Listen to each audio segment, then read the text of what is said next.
Guess what?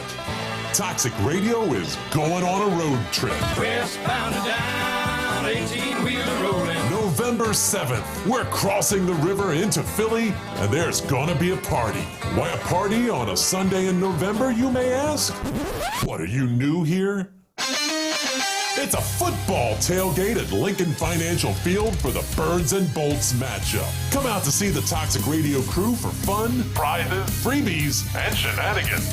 Toxic Mike, Super Dave, John Evans, Mr. Entertainment, V. Godfrey, and Gene Walzak from the brand new Birds Deep podcast. Jimmy Page, Nicki Minaj, Martin Sheen, Kim Kardashian, Rover from Sesame Street, Rob Zombie. Whoa, whoa, whoa! What the hell was that? Oh, I don't know. Sorry. That's it. No more coffee for you. Fair enough. So just the people from Toxic Radio, right? Right. Got it. Okay. Proceed. And we might even get a special live performance from Supreme de Resurrecta. So join us at noon, Sunday, November 7th in Lot N, right across from Jetro. Don't do your tailgate safe. Do it toxic.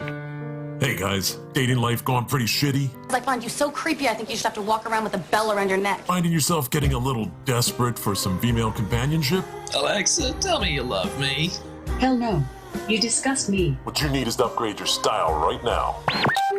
The Toxic Store's got exactly what you need. Pick up some stylish gear featuring Deviant Gamer, Toxic Radio, and the Heavy Metal Happy Hour. Oh, yeah! You can find the store through the Toxic Radio app or toxicradio.net. Get in the game. Do I make you horny, baby? Get yourself a little love. That guy's getting boobies. Yeah, he is. Toxic Radio and the Toxic Store. Don't buy it safe. Buy it toxic. Halloween on Toxic Radio. We'll begin with a reign of terror. Don't play it safe. Play it spooky. A few murders here and there.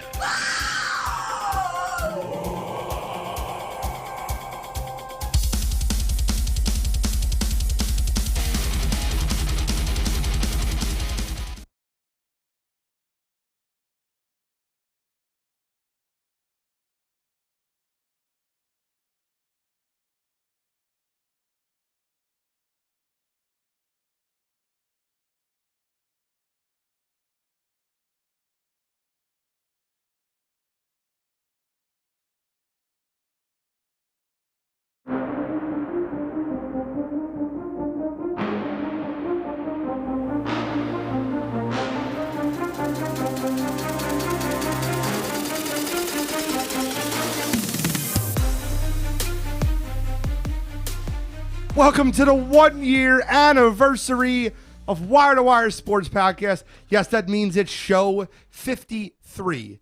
52 weeks in a year. Show 53.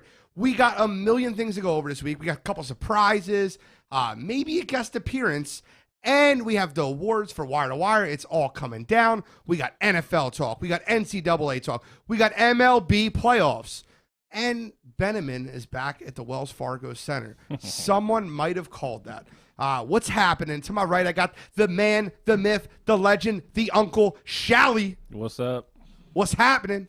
To my left, I got Kent State's own, Cleveland's own, College, Cottrell. What's going on, everybody? It's time. I think I might get sued for that. Whatever. You got to pay Bruce. Bruce is really mad at me right now. So we're going to start. We're going to start with our first awards of the year. For a 1-year anniversary. We got awards. So let's get started with that. First, we're going to go over Wire2Wire listeners' most accurate take. Most accurate take for all Wire2Wire listeners for the entire year. Listen, I'm not going to lie to you. I'm a little annoyed with this one. I don't want to give this one out. Yo, Dante has a lot of hot takes. But Dante Sell wins the first award for Cooper Kupp being a top 10 wide receiver this year. Nobody had him on the list. Nobody had him in the top 10. Maybe 20, maybe 30. Nobody had him in the top 10. Dante called it, and I got to give him credit for it. So shout out to the first award of a Toxic Radio t-shirt. And I'm Bill Shallcross wins it. Kidding. Dante Sell. Congratulations, my friend. Now, with that award, I want to go over our best take of the year. So, Cottrell, your best take of the year, in your opinion? So for me, I'm going to go off of football season last year and the Browns making the playoffs even after Odell Beckham got hurt. So I remember, we came on the show, talked about how big of a blow that Odell would be for the Browns. And of course, we missed them during the season, but Browns really didn't miss a beat and they still kept it rolling. The offense looked honestly even better without him. So that's probably my best take of the year so far. So you know why that take is so good? Because you called the fact that he would have a better season, Baker have a better season after Odell got hurt. It was a bold prediction. No one's like, you're kidding me. They're going to lose their best receiver and Baker's going to play better? Get the hell out of here. They're not going to win a playoff game. If they win a playoff game, I'll buy you a cheesesteak. Someone did say that. Someone said that. I don't know who that was. That was me. That would be me. Shally, you had two, in my opinion. You go with both? Like, you should go with both. Because they're both, like, they kind of go hand in hand. Yeah, I mean, they're both kind of like along the same line of what they are. I'll go with Aaron Rodgers, my favorite person in the world, said no one ever, and Ben Simmons both reporting to camp. I thought from the get-go, I thought both of them were not in the position they thought they were. I thought the teams held all the leverage. And I don't care who you are, you're not walking away from $35 and $40 million respectively. Ben showed up the other day for his COVID test, and Rodgers, of course, reported to camp on time and is playing well now and seems to be happy on a good Green Bay team. So still yet to be determined what's going to happen with Ben. I do think the goal is still to trade him. I think they want to have him come out, play really well so they can unload him.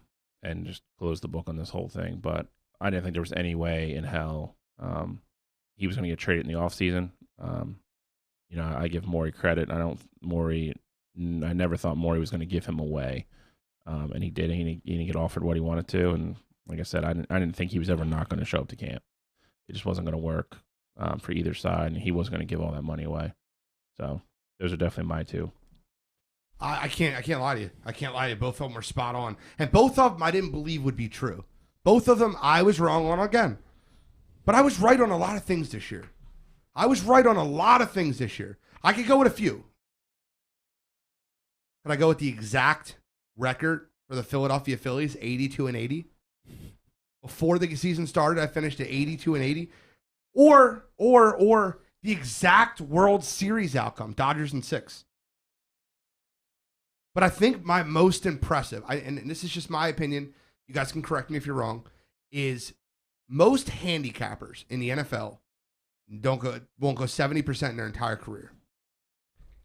I was giving away free picks on the air, not taking $1 from anyone, and I went 70%, 69.6, very close, 70% for the entire NFL season, which is unheard of for NFL handicappers.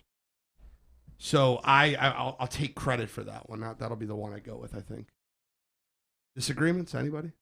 No. All right, well, let's get into the show then. We got a college football recap. So I'm going to start this way because there's a ton of games to go over. Maybe it'll work out in a fun way. Bill, what was your favorite game this week?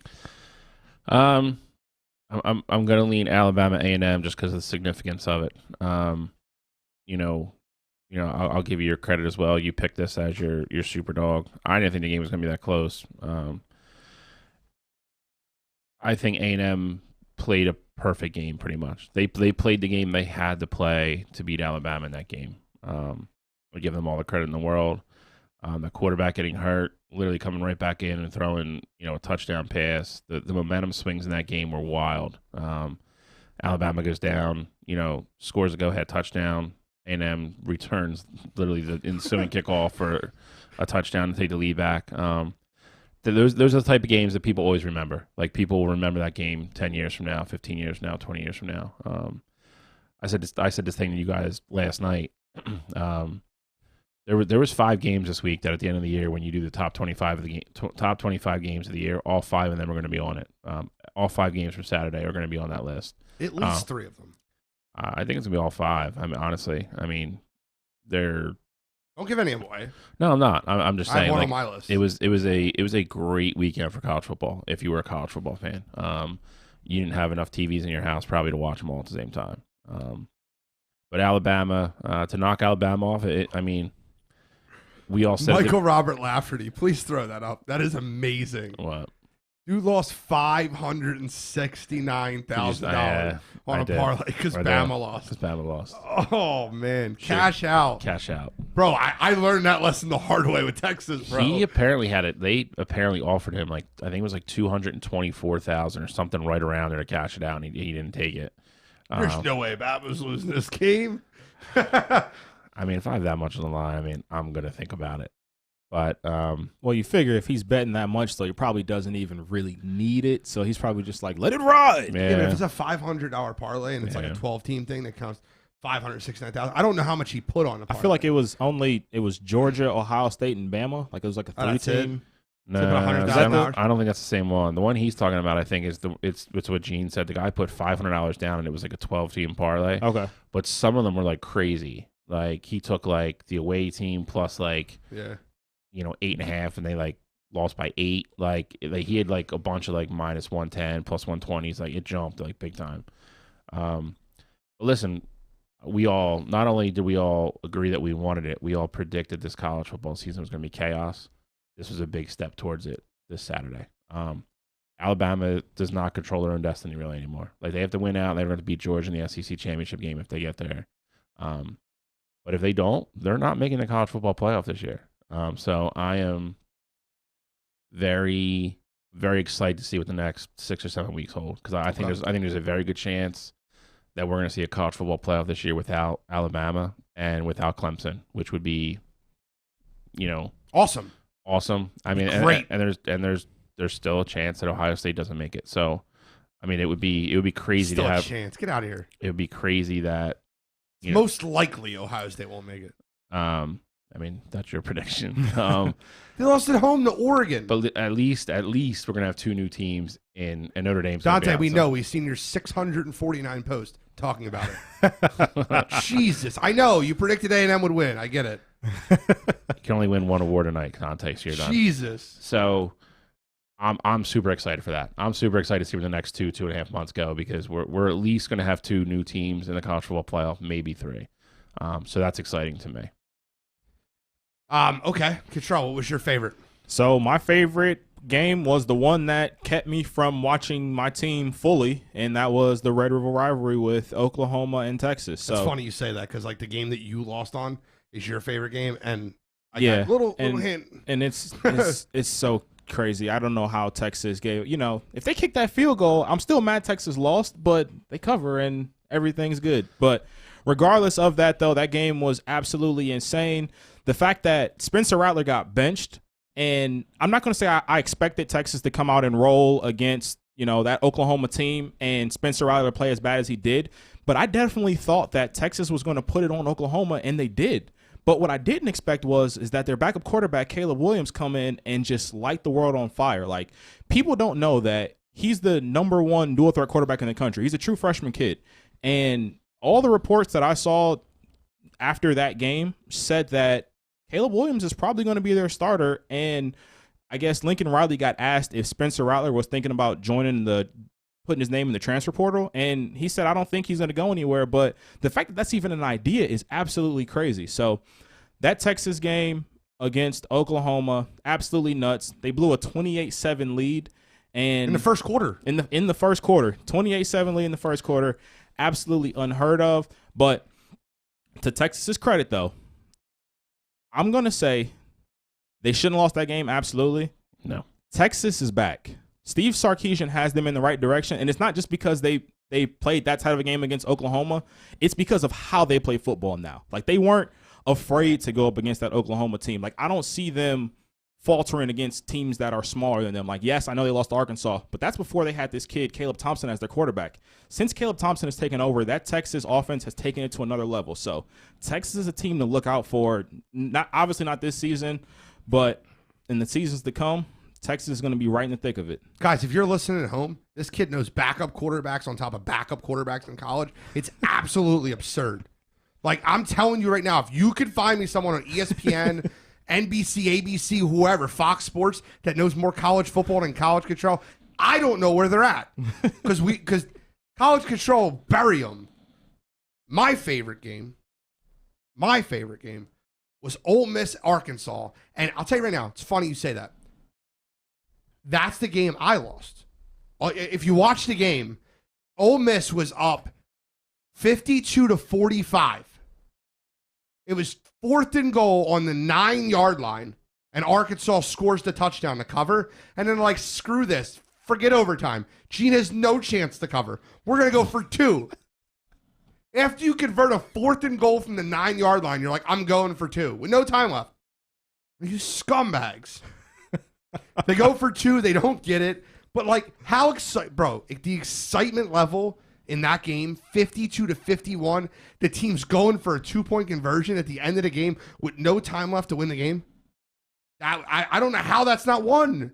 And you guys both have really good options for other games. But the crazy thing about it is that the game Bill talked about was tied, game-winning walk-off kick. Yep. The game that I talked about was tied, walk-off touchdown.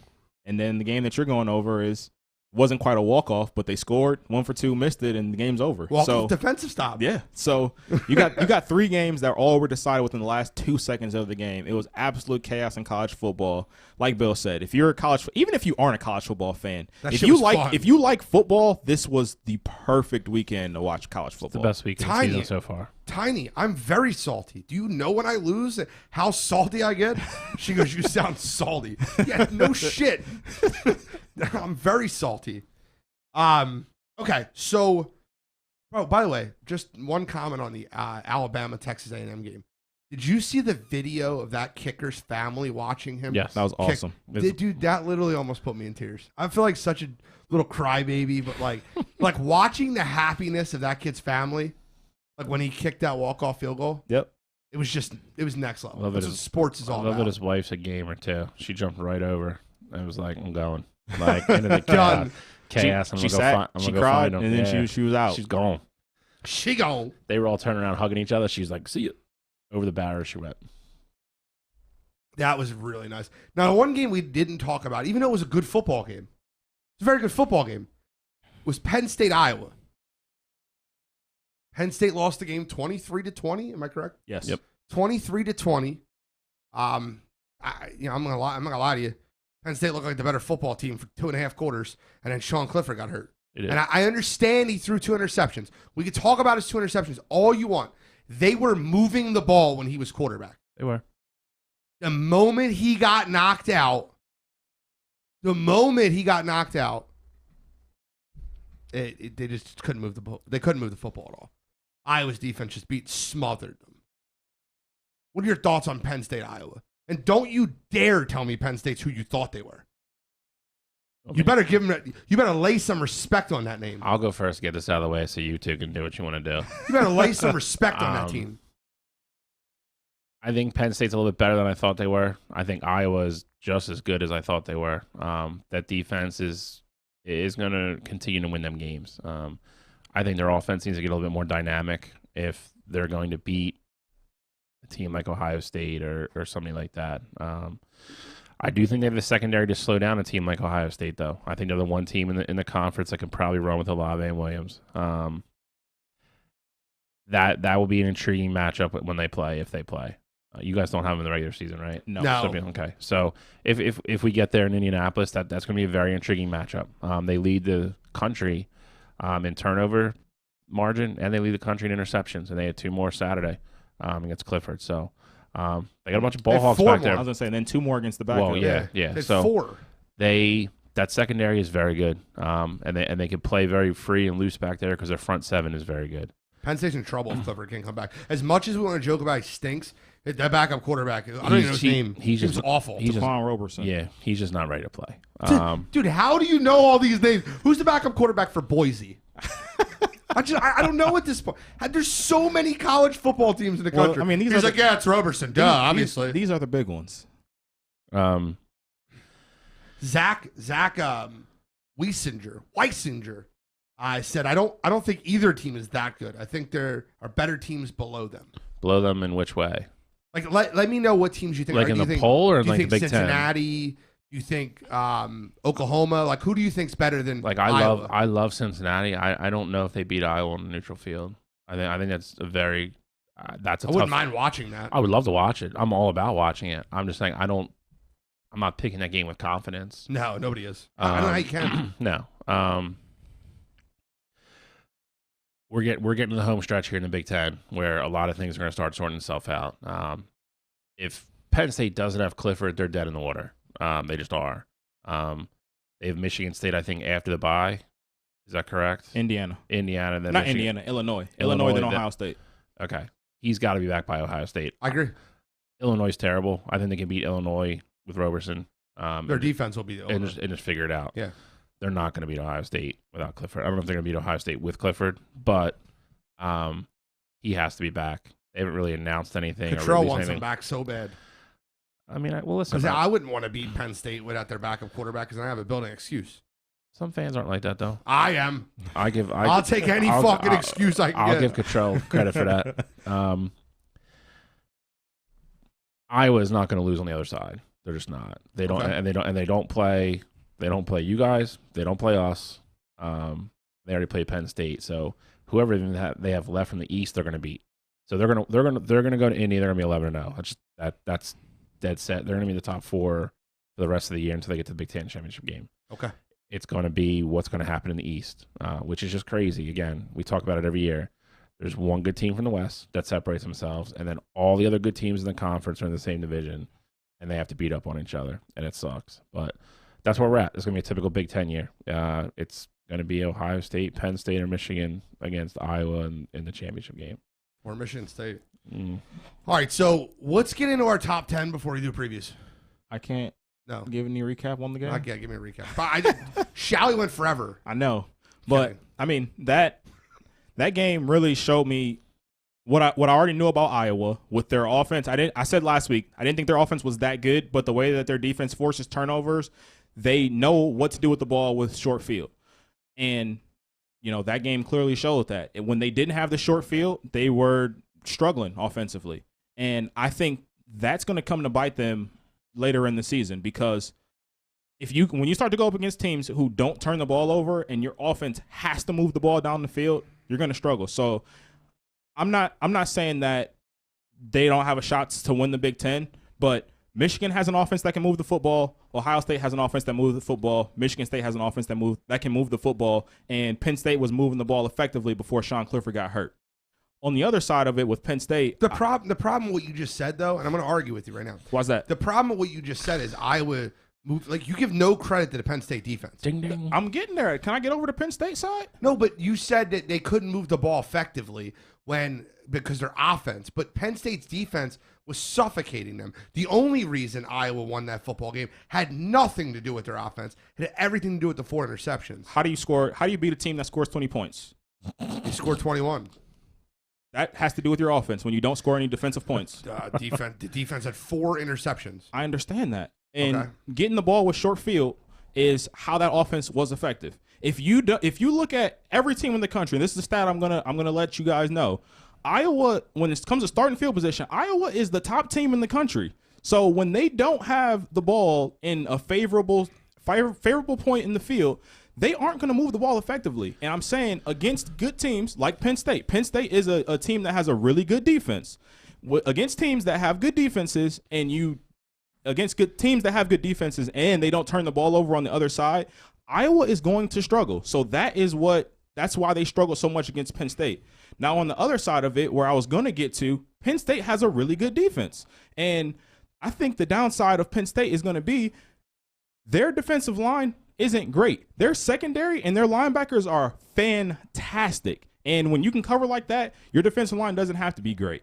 But in that secondary, they have studs, absolute studs. Joey Porter's son is looking like he's going to be a future first-round pick right before our eyes. So Penn State's defense, got to give them all the credit in the world. I don't know, man. Can I ask you a question? Do you think Penn State's defense outplayed Iowa's defense that game? I would say yes. Granted, the 4 interceptions, but like 3 of those 4 interceptions weren't great defensive plays. I would say they outplayed they outplayed Iowa's defense in the sense that Sean Clifford threw a pick on the first play of the game, and you would think that Iowa was going to get it, short field position, go score a touchdown, and then Penn State got the ball back. Penn State marched right down the field and scored on Iowa, and then the following drive they got the ball back, scored again. So before Clifford got hurt, Iowa's defense looked a little vulnerable. So I got to give Penn State all the credit in the world to their defense for that.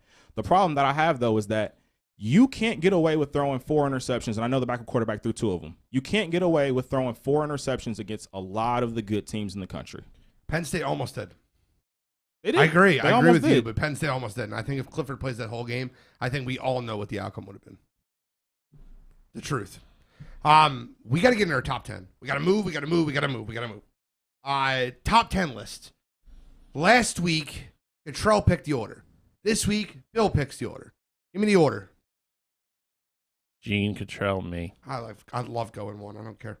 My number 10. Number 10 this week. Penn State Nittany Lions. They squeak into the top 10. Losses matter. I love it. All right. My number 9 is Kentucky. They're undefeated.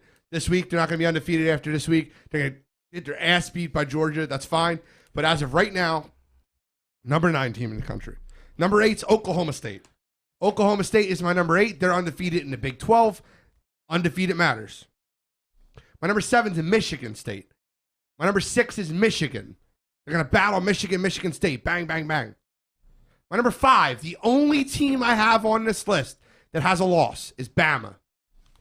The only team I have on this list that has a loss is Bama. And I'll tell you why I have Bama. And Penn State. Well, Penn State's 10. They're on your list. All right, what are 10? Bama is 5.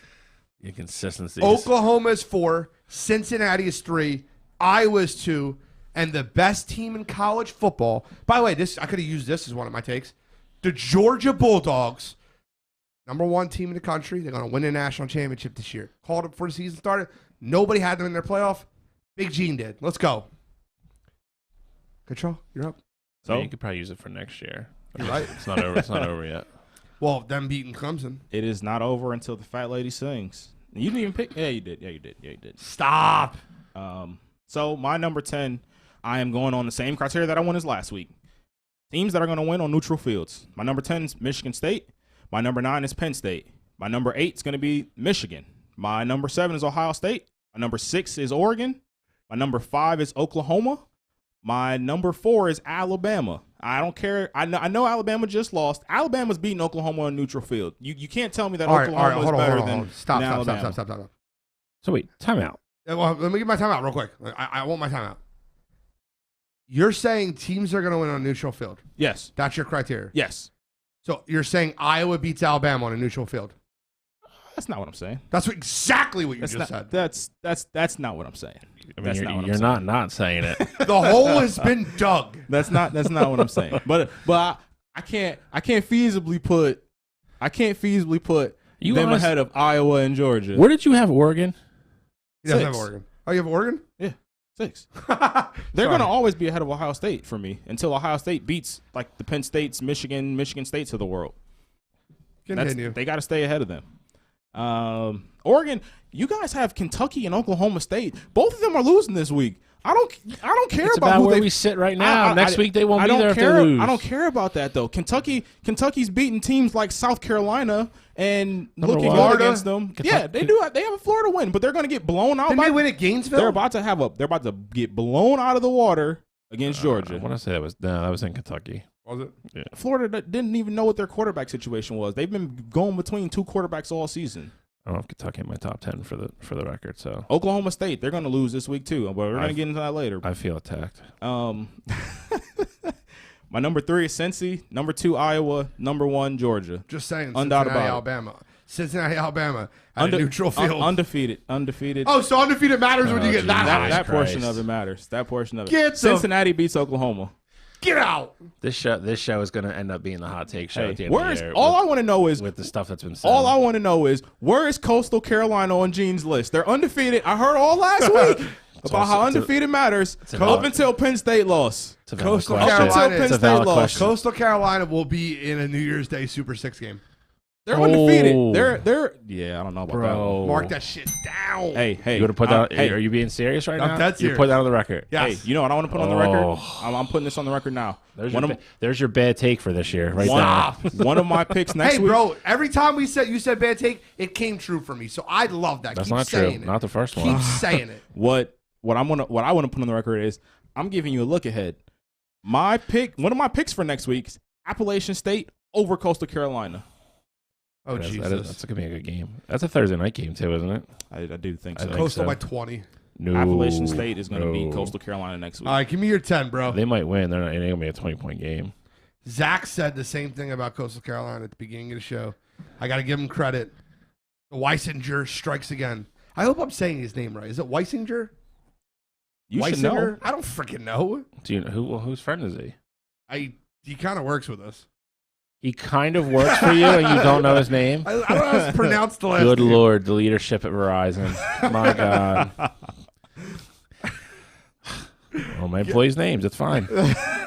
Give me your top 10, shall we? Oh, Christ. Number 10, I'm going Oklahoma State. My list kind of combining some of the things you guys both have. I try to be realistic to where we sit right now. I'm not projecting. I'm not going blanket like no losses, Matt. I'm not doing any of that. I think this is an accurate representation of where these teams sit right now based upon who they've played.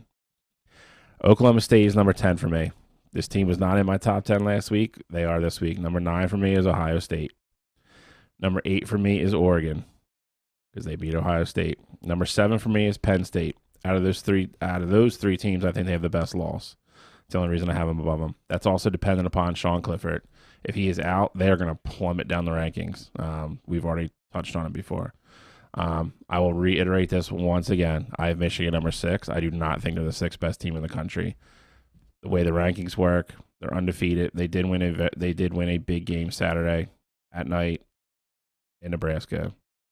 Is what it is. Number 5 for me, I have Alabama.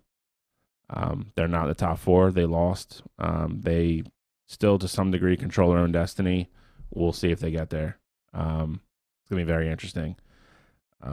Number 4, I have Oklahoma. Pulled that game out of the fire against Texas. They really had no business winning. We can talk about the quarterback situation all you want. I still think Texas let that game go more than Oklahoma won that game. Number 3 for me is Cincinnati. They've been solid all year. They were our Cinderellas from last year. Alabama losing is great for them. They have one tough game left. They play SMU in 2 weeks. They win that. I just don't see how they're not in. I just don't, if they run the table, assuming. Number 2, I have Iowa. Won that game from the jaws of defeat there. Got a little lucky with Clifford getting hurt. And then number 1, I will give Gina's Roses. I think they're the best, most complete team in college football. Georgia Bulldogs, number 1. Roll Dogs! I'm just kidding. Did neither one of us not have them in the college football playoff? I had them at my 5. I know for a fact I had them at my 5. Yeah, neither one of you guys did. 100%. I Dante did. I did. I think he was your number 5 as well. Rob Don from ECG and you two both didn't have. Me and Dante were the only two that had in their top 4. Okay. You and Dante should agree more then. Sounds like. No. Yeah. I can't do that. Trevor Lawrence sucks. Speaking of Dante, we'll go for worst take of the year. Sorry, Dante. No, it's not Dante. I'm just kidding. But worst take of the year. I wish I would have gave this to Mike earlier and you could see it on the screen.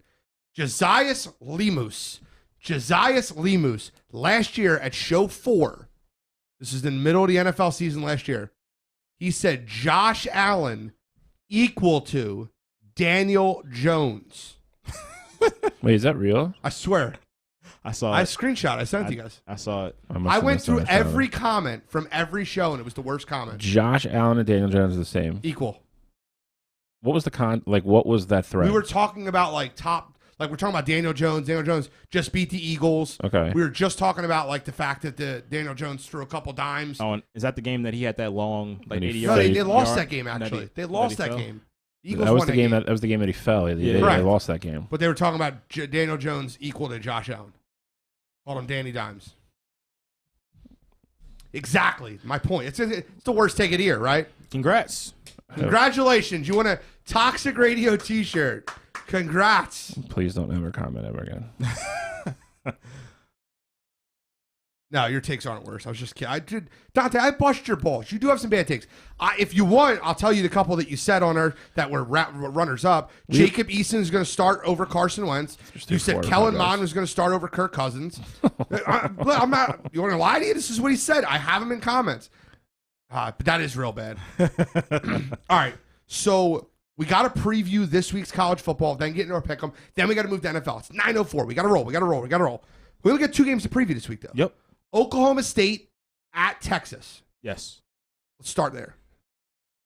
What are your thoughts on the game, Cottrell? So, I mean, I said it earlier. I alluded to it earlier when I talked about you guys having Oklahoma State in your top 10. They're going to lose this week. Texas is back. Hook them. Yo, hold on. Throw Jeff's comment up. Jeff Hill. Jeff Perone. Daniel Jones tripped on Manti Te'o's girlfriend. Jeff, that's the funniest thing you've ever said. Oh, that was great. Awesome job. I'll give you that one. Texas, I think Texas wins this one.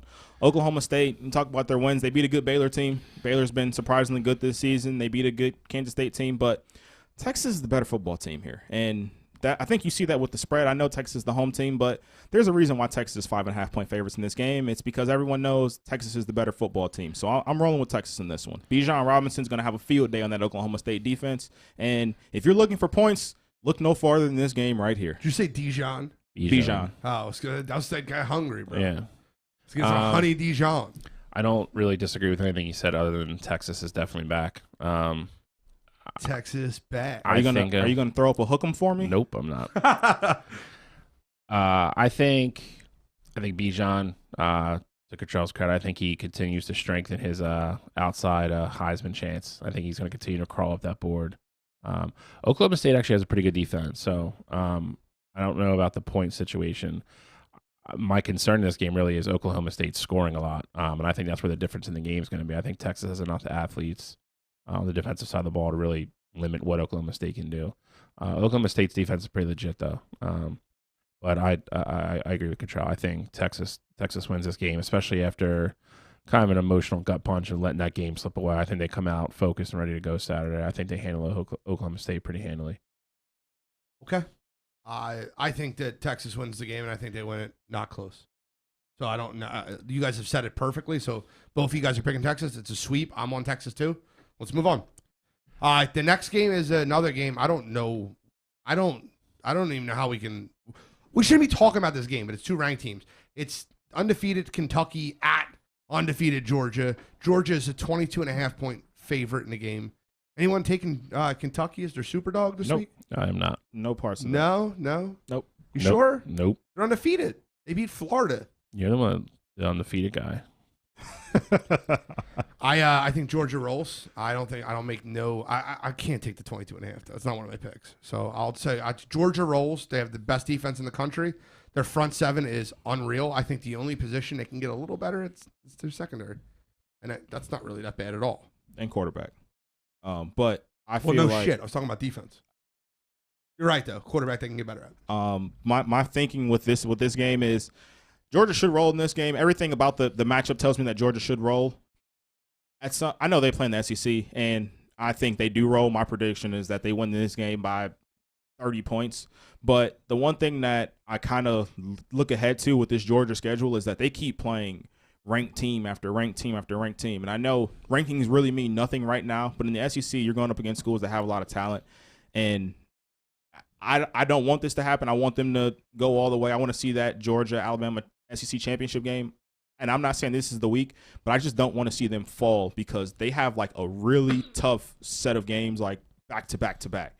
So I don't think this is that week for them, but just looking ahead, I'm really hoping Georgia can stay healthy and keep it rolling to the SEC championship game.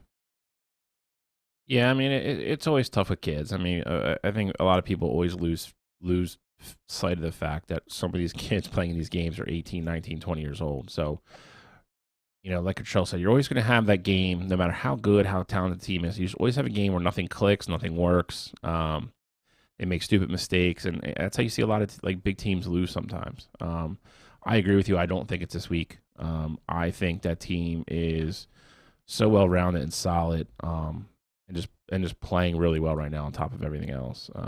I don't think Kentucky just doesn't have the offense, I think, to scare the athletes Georgia has on the defensive side of the ball. I just don't see it.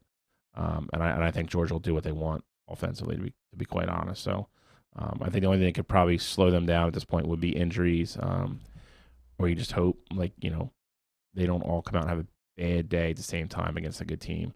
Who do they have left, though? LSU stinks. They're not losing to Florida. They already beat. Oh, they beat Florida. Yeah, they already beat Florida. Pull the schedule up because Control's got the laptop. We'll look it up. I got you. They're not losing to LSU. They're not losing to anybody in the East. Get ready for Pickem because I'm ready. They haven't played Florida yet. So they got Kentucky this week and then Florida. Florida's gonna be the last tough game, but that's where's that at? At Georgia. I feel like every one of their tough games has already been on the road, so they got to have a couple at home now. What do you mean all their tough games? They actually doesn't Georgia don't Georgia that's it. Don't Georgia and Florida play? No, they're home. Okay. Georgia and Florida play in Jacksonville every year. Yes. Okay, so it's kind of like Oklahoma, Texas. They're Georgia's just home this year. Mm-hmm. Yeah, they're not losing that game. I don't think so either. No. All right, so we're ready for Georgia Bama. I've been ready for Georgia Bama. I'm guessing you think Georgia rolls too. Yes. I don't know what we're talking about. 22.5 game. I guess we got to talk about ranked teams. Georgia's going to kill them. They're a better team. It's just not close. Let's get into Pickem. Last week, Bill got to pick the order of Pickem. This week, Cottrell does. Give me it. First, second, third. Bill, me, Gene. Oh, I get to go third. He's like going first. Let's switch it up. Bill, by the way, shout out to Shally. Shally, shout out. Shally, shout out. Bro, Bill Shallcross went 6-0 last week in NFL and NCAA. After the disaster of the previous week, yes. All right, listen. Let's talk about the good, not the bad. Great job. All right. I'll start off with the one we already talked about. I am taking Texas minus 5.5 at home versus Oklahoma State. We covered it. I think they win that game by double digits.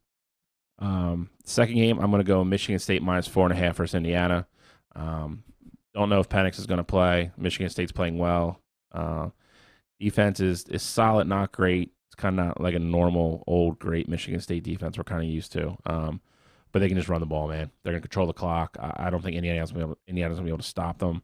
And they only got to cover 4.5. So I will take Michigan State on the road versus Indiana. My super dog this week. I struggle with this a little bit this week. But I'm going to go with Cottrell's hometown boys. I'm going to go Akron plus 19.5 versus Miami of Ohio. I don't know what. Oh, sorry. Well, it's the joys of going first. I don't know what I'm missing. I read up on this game. I don't know why in the hell Miami of Ohio is a 19.5 point favorite. I don't know who's starting a quarterback for Akron. Cottrell does, but I don't. I looked it up. The kid last week was 95%, but he's not their starter. Probably is now. I don't know, but whatever. That's your three. Cottrell, you're up. So I am piggybacking off of Shally here. My first pick is going to be Michigan State minus 4.5 at Indiana. Agree with all the same points, especially without Penix for Indiana and Kenneth Walker, another guy who's he's slowly creeping up his name in that Heisman race. So I'm rolling with Michigan State minus 4.5. Going with some more action here. Going with my guys at Kent State. Kent State plus 7.5 at Western Michigan. Kent State has one of the best offenses in the MAC right now. Their record is 3-3, but you got to figure who they lost to. They lost to Maryland, Power 5 team. They lost to Iowa, Power 5 team, and they lost to Texas A&M, Power 5 team. Outside of that, they're undefeated so far in MAC play. I really think that Dustin Crum and those Flashes are going to get it rolling at Western Michigan. My super dog, it's funny that you picked Akron. That was the second one that I was going to pick, but I ended up rolling with UCF at Cincinnati. 21.5 point game. That's my backup game. That's the second I was thinking between. I really love UCF here just because there's nothing great about UCF, but they always play Cincinnati hard. And if you guys remember last year, it was a 3-point game when it was all said and done. Your first loss. It sure was. It's at Cincinnati, and I think UCF, they're going to bring everything they have. They still lose. I think they lose by like 10 or so, but I think that game's going to be tight. Cincinnati did everything in their power to lose that game last year. I know. That was some of But the they also ended the craziest game play first calling. and goal and kneeled the ball. Yep. Yeah, and then second tried to go for it and fumbled, recovered it, and then kicked the field goal. It was the craziest thing I've ever seen. They didn't have to. They were up 3. Oh, that's right. That's what it was. I knew it was something wild like that. My 3 this week. I got Arkansas. I just don't know why they don't call it Arkansas. It's basically Kansas with AR in the beginning. But I got Arkansas minus 4.5 over Bo Nix's Auburn Tigers. You didn't name the state, bro. That's how they pronounce it. I'm just, Arkansas minus 4.5 over Auburn. I got Arizona State. I got the Fighting Herm Edwards. It's the second time I'm picking them. I swear to God, if they let me down again, I'm done. I'm off Herm Edwards. I got the Fighting Herm Edwards is Arizona State over Utah in Utah's letdown game.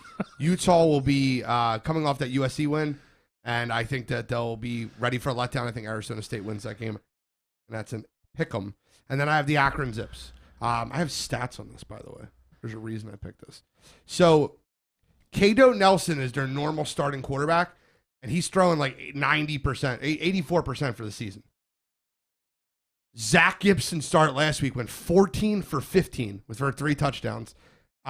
He was 90% on the season completion percentage.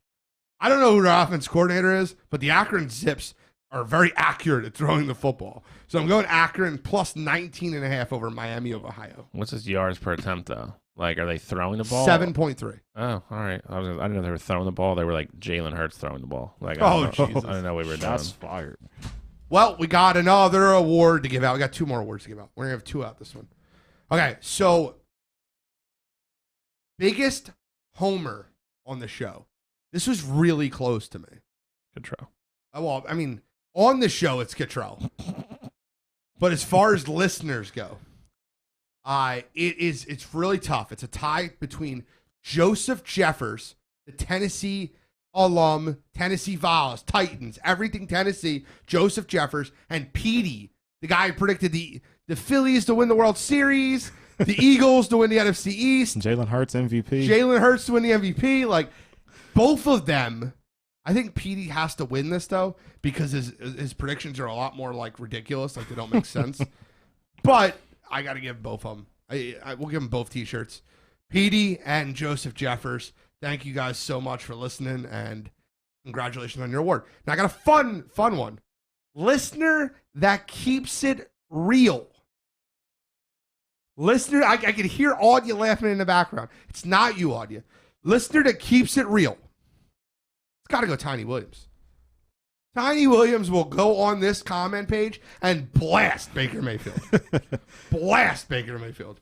No thoughts processed. Tiny Williams, congratulations.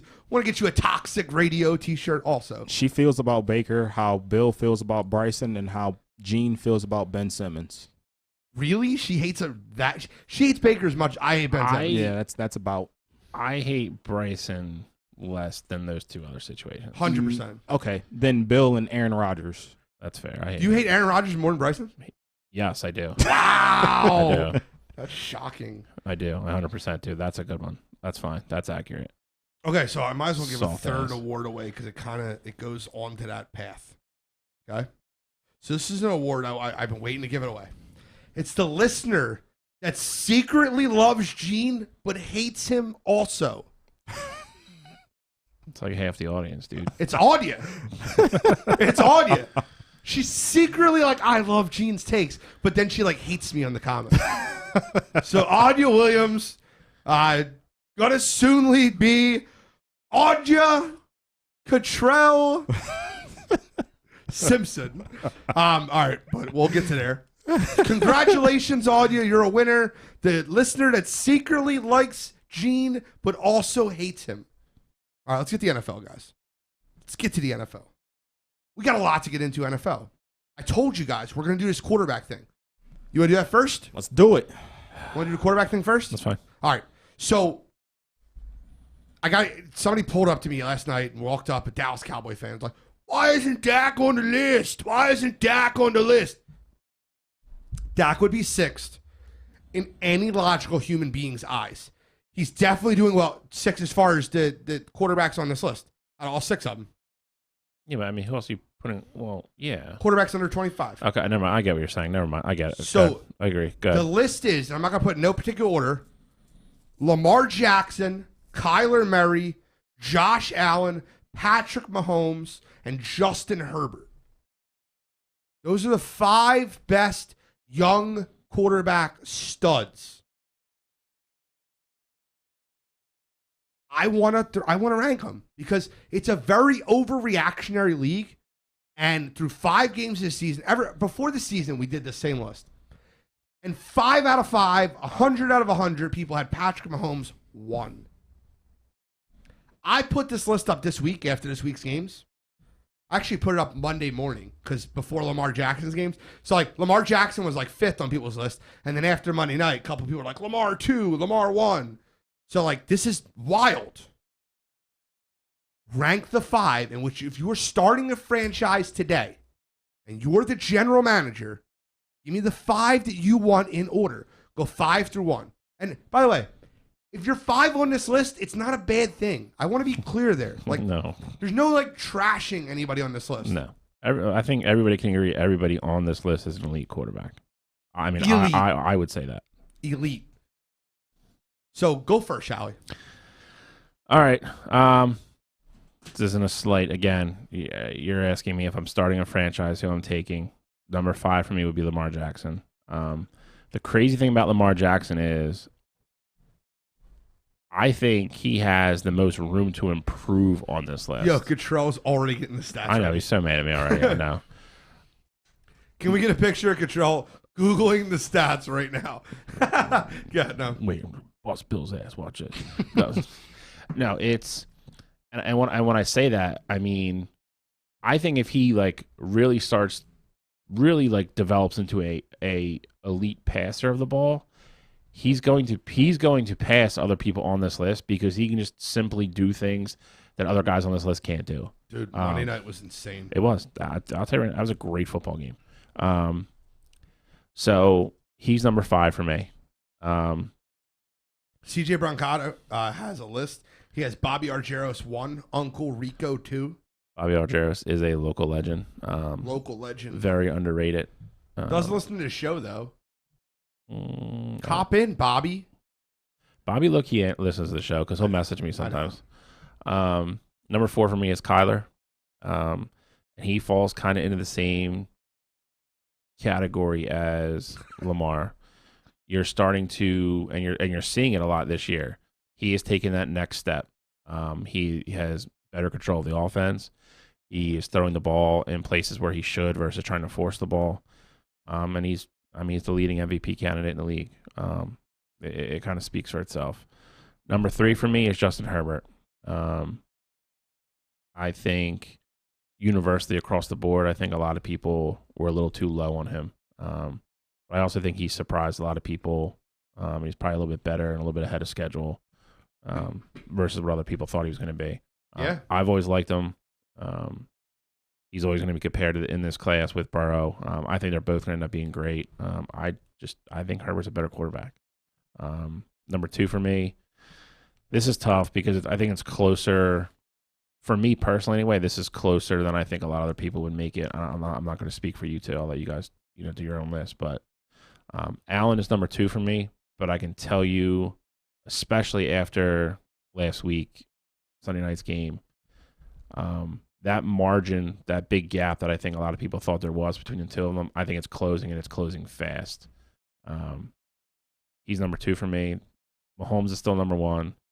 And again, you're as much of a slow start as he's off to this year, I'm not going to bash him that much. He is the only person on this list that has a Super Bowl ring. He's already proven he can get there. He's gotten there twice, actually, and he's already proven that he can win one. You can't just pass up that experience and that leadership. So Mahomes is number 1 for me, but Josh is close. I think Patrick Mahomes leads the NFL in interceptions off the receiver's face. That definitely probably. That pick 6 was terrible, bro. Tyreek Hill was. How do you drop that ball? He definitely has 2 or 3 already. Okay.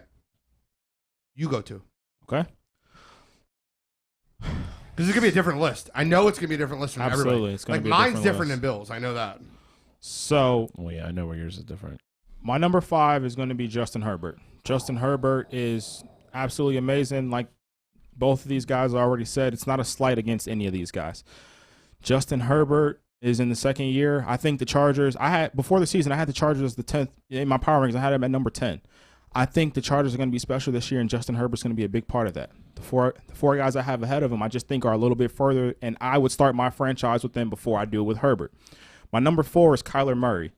Kyler Murray is a dual threat quarterback. He's great on the run, and he's showing you now that when him and Cliff are on the same page, and I'm not going to get into, how that offense is, how good of a coach Cliff is and all that, but when him and Cliff are on the same page and Cliff can dial up good plays and Kyler is, taking care of the football and his guys are getting open, he's very explosive, and there's a reason why he's been so far throughout this season a top 3 MVP candidate. He's really taken that next step in his growth so far. My number 3 is going to be Josh Allen. I know this is a surprise to you. I haven't said Lamar Jackson's name yet, but Josh Allen is great quarterback. He's better than I thought he was going to be. When he came out of Wyoming, I just thought he was a guy with a big arm. He could run a little bit, but he wouldn't be able to take care of the football. He'd just be errant throws everywhere. He's taking the next step. And you've seen with him having the stability of having Sean McDermott there with him and them growing throughout the few years that Josh Allen has been there, and they added Stephon Diggs, that's taken Josh Allen's career to the next level. My number 2 is Lamar Jackson. So you're going to see with the top 2 guys that I have, they have an MVP already, and Patrick Mahomes has a Super Bowl. So that's why he's going to be at number 1. Lamar Jackson has, so far this season, has more passing yards than all 5 of these guys, and he has more rushing yards than all 5 of these guys. He's the only person on this list that doesn't have an all-pro caliber receiver on his team. If you give him a weapon like Stephon Diggs or Tyreek Hill, imagine what his numbers could be. And not to mention, he's also putting up 1,000 yards on the ground. And you look at his career run percentage, it's through the roof. He's 38-13 as a starter in his career. Lamar Jackson is a winner. I like winners for my team, and that's why he's my number 2. My number 1 is Patrick Mahomes. Patrick Mahomes has already won a Super Bowl. He's been to an AFC Championship game. He's been to a Super Bowl. He's a guy who's going to have his team in a position to win no matter what. And I know they're struggling right now. They're going to get it back on track, especially with Pat Mahomes under center for him. If you're listening on the Wireline, I want to hear your list. Put your list. A couple people put it out already. Travis has Lamar Jackson 5, Kyler 4, Justin Herbert 3, Mahomes 2, Allen 1. CJ Brancato said Mahomes is 1 for sure. Great take.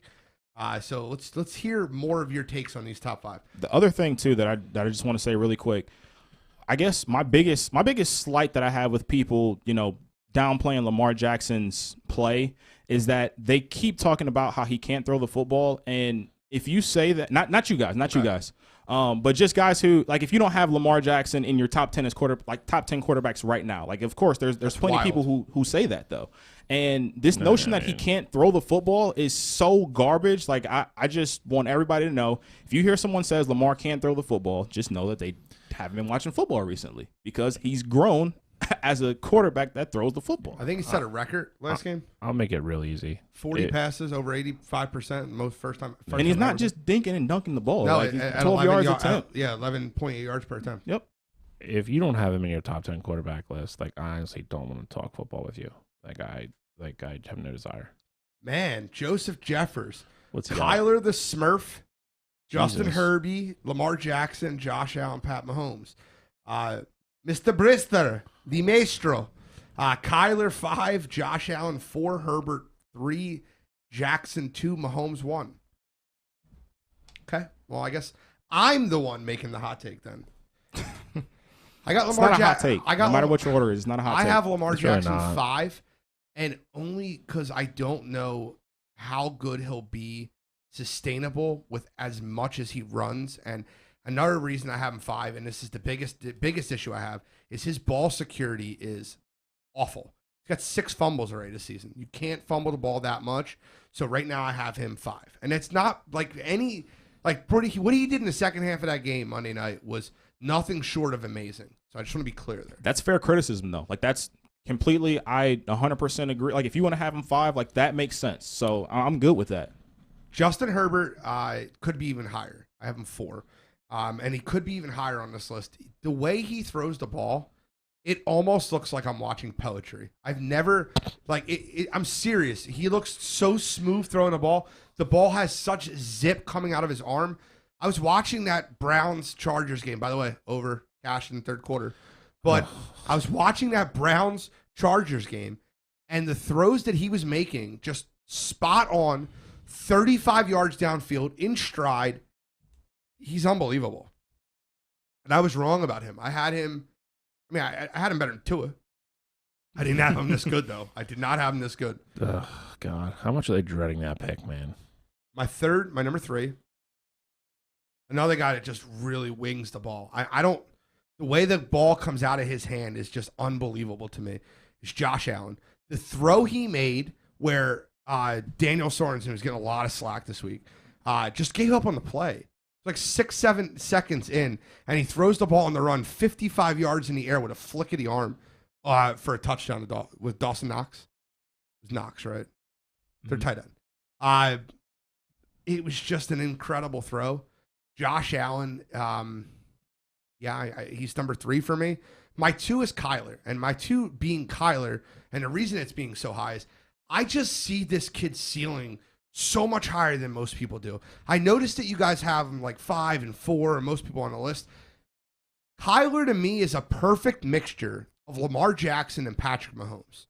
He's got the cannon, and he's got the wheels, and the guy can move around, and he's just getting better. And like watching him this year, his jump from year 2 to year 3 has been astronomical. I think that you're just seeing the ascend of Kyler Murray. Not to mention, he's probably has the best weapons out of all of them. He's got 5 elite, very good wide receivers. So for his career, I would take Kyler 2. And if you're not having Patrick Mahomes 1, you're living as a prisoner in the moment. Tiny with their keeping it real line of the day. I can't believe Baker's not in the top 5. What is wrong with you guys? You know what else Kyler has? What? Cliff Kingsbury. Oh, Jesus! How did I fall for that? Tag team back again. But Patrick Mahomes is my number 1. You're living in the moment if you don't have him number 1. I don't know how you don't. He was just in the Super Bowl last year. He played incredible, even without an offensive line. Did everything he could. And if you want to even talk about his Super Bowl performance, I mean, he gave you everything he had with nothing. So. Correct. Patrick Mahomes is my number 1, and I think he'll remain number 1 for years and years to come. He is. There's no joke when they have Tom Brady and him on the cover as GOAT and Baby GOAT. He is Baby GOAT. That's what he is. Are we recapping that Bills-Chiefs game? Yes. Okay, so are we Let's done? go right to it right now. So what's interesting about that game is that it felt to me, watching that game, it felt like there was going to be a moment where it was like the Bills were leading. They looked pretty much unstoppable. And in the back of my mind, I'm like, Patrick Mahomes is going to get this Chiefs team back in it. Pat Mahomes is going to get this Chiefs team back in it. And it just never happened. So we talked about it with the Ravens earlier this season when they beat the Chiefs. I feel like with the Bills beating the Chiefs, this was also kind of their – I'm not going to say it was their Super Bowl, but in a sense, this proved to them that they can beat this team. So AFC is wide open this year, man. I'm loving how the AFC is going to play out this year. It's wide open and it's deep. So can we talk about why Patrick Mahomes didn't get him back in the game? Yeah. All right, so that pick 6 by Micah Hyde off Tyreek Hill's face. Right, and it landed in his lap. That's face ball. No, I'm not saying it's Mahomes' fault. Exactly. That's my point. That's all I want to say. I'm not saying it's Mahomes' fault. Yeah, nobody said it was his fault. But the problem is people are watching Kansas City and they see they're 2-3, and they don't realize they have the most dog shit defense of all time. They lost 36-35 at Lamar. They lost 30-24 versus Justin Herbert, and they had 4 turnovers. And one was off a guy's face, and another one was a CH fumble. They lost 3 games, even that third game. A turnover right off Tyreek Hill's hands, directly into Mike Hyde's hands for a touchdown. The other thing, it's not Patrick. It's the friggin' team is playing like dog shit. Yep. The other thing, I mean, you just mentioned it too. There are 3 losses. There are 3 teams that can make the Super Bowl at the AFC. They haven't. It's not like they went and lost to Houston and played bad. Right. They've lost to 3 teams that you can make an argument could come out of the AFC to go to the Super Bowl. You're talking about elite teams with elite quarterbacks. I mean, we we just mentioned 3 of them. Yeah. And that's who we lost to. They're not going to be able to hide that defense this year. It's just the way it's going to be.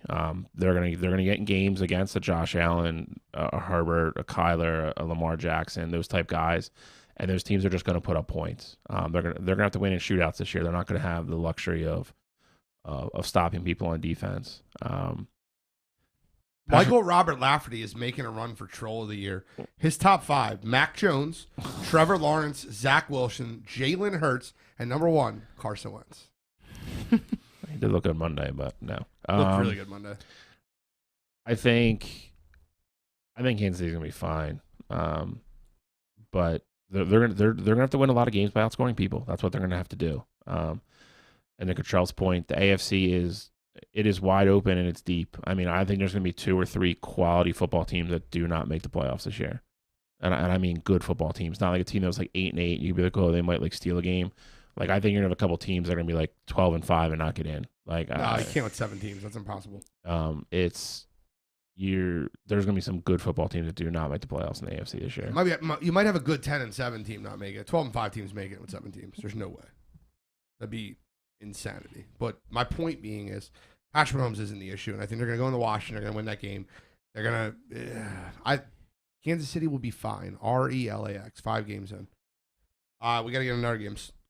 I at least want to talk about it. Browns Chargers, is that hurtful? Okay. In the game of the day, 47-42. I have to make a point on this game. And as good as Kevin Stefanski is, he blew that game. Kevin Stefanski, now listen, the officials didn't help them. The officials did not help the Browns. But as good as Kevin Stefanski is, after they missed that extra point and the Browns are up 42-41, I don't know why he went ultra conservative on offense. We were all texting during that. Yeah. Like, they were moving the ball at will. Baker looked incredible, and they went ultra conservative on offense. I don't get it. I don't understand the thought process. 3 first downs, the game's over. So the thought process, I'm 100% with you. My mantra will always be cowards don't win football games. And I'm not calling Kevin Stefanski a coward. I think that was coward coaching in the moment, though. His reasoning behind it was you had a backup left tackle and you had a backup right tackle. So Jack Conklin went down during the game. Jedrick Wills just didn't dress that game. So he said he didn't feel comfortable with the backup left tackle and right tackle with the game on the line in that moment. He didn't want Baker to have pressure and, something horrible happened. So he played it conservative. I don't agree with the call, but that's a reasonable reason, but I'm not with that. But the game itself was absolutely great. Of course, we would like to get the win there, but I think the bigger picture for me, though, was that all the injuries happening. You got Conklin going down, have no clue how long he's going to be out. Denzel's hurt. Greedy's hurt. Greg Newsom's hurt. So we're down to our 4th and 5th string corners. I think the defense is good enough to kind of weather the storm, especially, as good as the secondary is with Johnson and Delpit, but it's tough, and you don't get an easier matchup with the only undefeated team coming in town. So we will see what happens. Okay. Well, that's a good preview in the Cards-Browns. Want to talk about that? Cards-Browns? Let's do it. So Cardinals undefeated, go on the road to play at the Browns. Now, I am going to abstain from talking about this game too much because it is one of my picks. I think that I have a very strong feeling on this one. Like, super strong. Love it. I already know what you're 5-star play? 4.5. 4.5? Okay. I think it's going to be a very good football game. I think Cleveland rebounds probably pretty well in this game. Arizona defensively, if you can do one thing against them, I think Baker's going to have a very good day. Tiny is awesome. Horrible 3-19 minute drill. It's a damn shame he didn't believe in Baker. She will pile on him. I love it. Yeah, she does. I think Cleveland will be able to run the ball against Arizona. I think the key to this game is Cleveland kind of controlling the clock. And I also think that kind of played into the point of what you guys were talking about in the Chargers game. I think he was trying to run the ball and get a first down or two because if he did have to give the ball back to Herbert, he didn't want to give him the ball back with too much time. Game flow will be important in this game, more so than others. I think if Cleveland can really run the ball, score early, and limit Arizona's possessions, I think they have a very, very good shot to win, rebound off that tough loss on the road. Yeah, I think it's gonna be a good game. I'm not. I don't know who I want to pick. How do you think your Browns are doing? So, I'm going to. I think the Browns win on a walk-off field goal. I think it's going to be not going to say a high-scoring game, but I think they're going to throw the ball and run the ball all over the yard both ways. Whatever the prop bet is, I know Gene has a pick for this game. Not sure where he's going with it, but same game parlay it with Kyler Murray and his rushing. Take the over. He's going to run all over that Browns defense. We can't keep contained for anything, and we just outside of JOK, we just don't have the athletes in the box. Well, and Miles, of course. We just don't have the athletes in the box that can contain a guy like Kyler. So I think he's going to run the ball all over us, and he's going to it's going to be backyard. We're going to be watching backyard football with Kyler. I think it's going to be a high-scoring game. And like I said, I got Browns winning walk-off field goal 31-28. I am betting this game, Tiny. Tiny, by the way. Oh, no. Ward hurt again? Who would have ever guessed that? Tiny shades the hell out of the Browns, man. All right, so keeping it real. She did win an award. I'm gonna abstain from this one. We're gonna talk about Chargers at Ravens next. That's a hell of a game. That's got to be game of the week, right? Yeah, 4-1 right there. 4-1 at 4-1. Justin Herbert at Lamar Jackson. The only thing that kills me on this game is it's not a primetime game. This is a game that if it was later in the year would get flexed. For sure. It should be a flex game. They should have the right to do that. I agree. It doesn't matter when. Sunday Night Football is Geno Smith at Pittsburgh. Yeah. What the hell are we doing? NFL, fix it. Right. This should be the Sunday night game. Well, again, I mean, before the season, though, like people buy tickets before and before anybody plays, it's like Russell Wilson at Ben Roethlisberger. Yeah, I mean, can't go wrong there. But if you have the opportunity, to flex stuff, a lot of Baltimore's been on primetime like every week. A lot of it is what you said, though. Deservedly so. You've people buying tickets, hotel. I mean, you No, can't I uproot get it. That's why they always say come week 8, don't think that you're definitely getting a Sunday night game, because if it's a shitty game, you're getting flexed out. Yep. Which is the way it should be. I'm not going to go too far into this because I'm picking this game as well. Really? Interesting. I don't know who's going to win the game.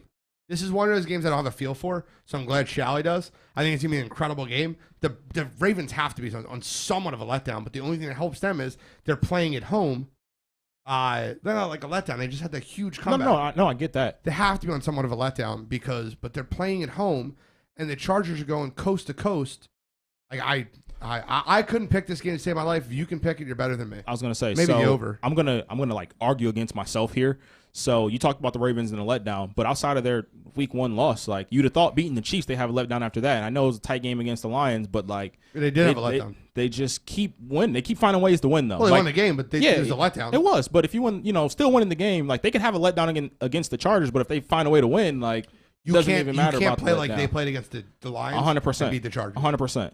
But my thinking about this game is, I feel like the Chargers secondary is it's decent. I know Cleveland had some success, but a lot of that was opened up by how successful the running game was. With Baltimore, they don't really have outside of Lamar, they don't really have a running game. And the Chargers, that's Lamar's fault. The Chargers, it's not Lamar's fault. It is. They don't have a running back. Bro, what do you mean? Latavius Murray scores a touchdown if he doesn't pull the ball out of his goddamn gut. Okay, so Latavius Murray having 18 yards and a touchdown is them having a running game now? He pulls the ball out of every read option. Okay, so if he scores, he scores there. Woo, big whoop. He still has 19 yards for the game. Lamar's your leading rusher with 62 yards. That's still not a rushing game. Out of their gut.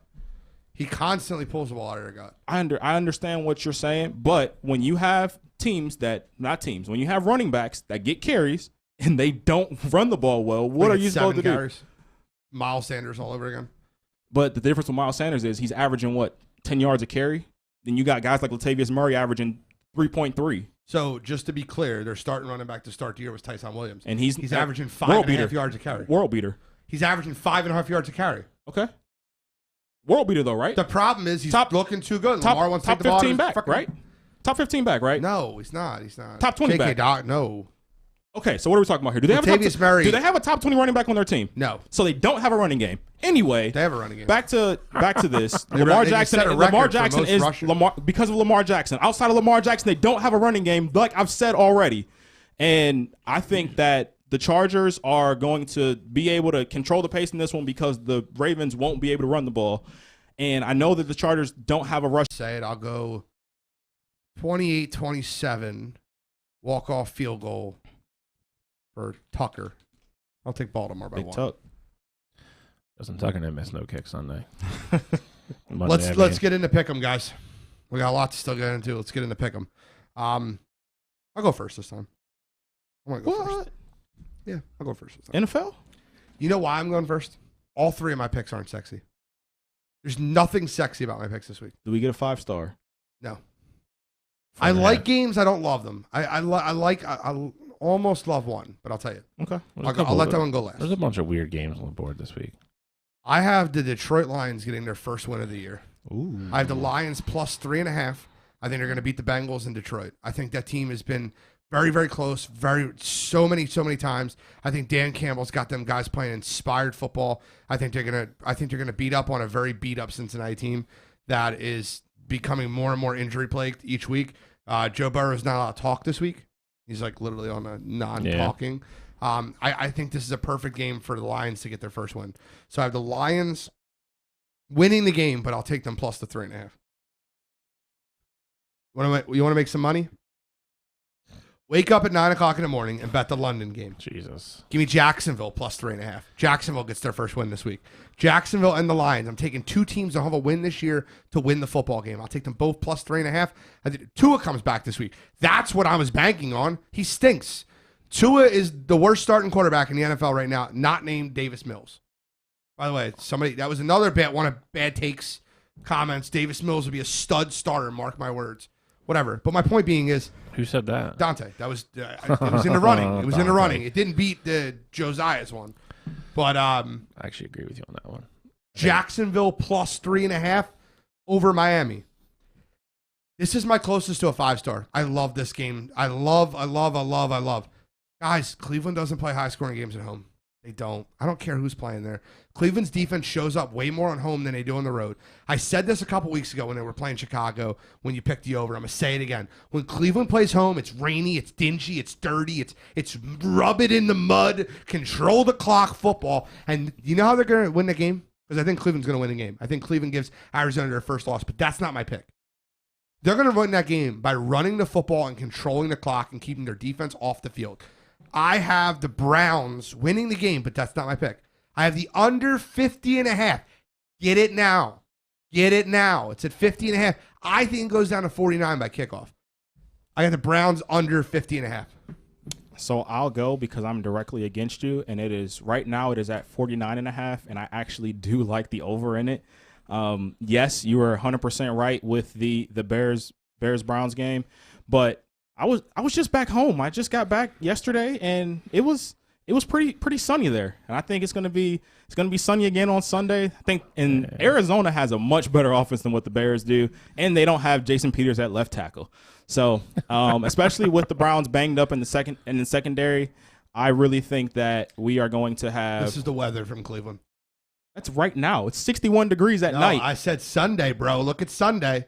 61, no rain. Bro, 61's good in October. Bro, look at this. Cloudy, raining 2 days before. That is not raining. The field will be covered. The field will be perfect. 61 degrees in October. That's good football weather. If it was like end of November when it's like 10 degrees and like half the field's mud, I'm all in on with you on that. That's 20% chance of precipitation. 20%. Hey, you're shooting 80%. You got a good shot. But yeah, with the Browns banged up in the secondary, I just think that Arizona is going to be able to score points.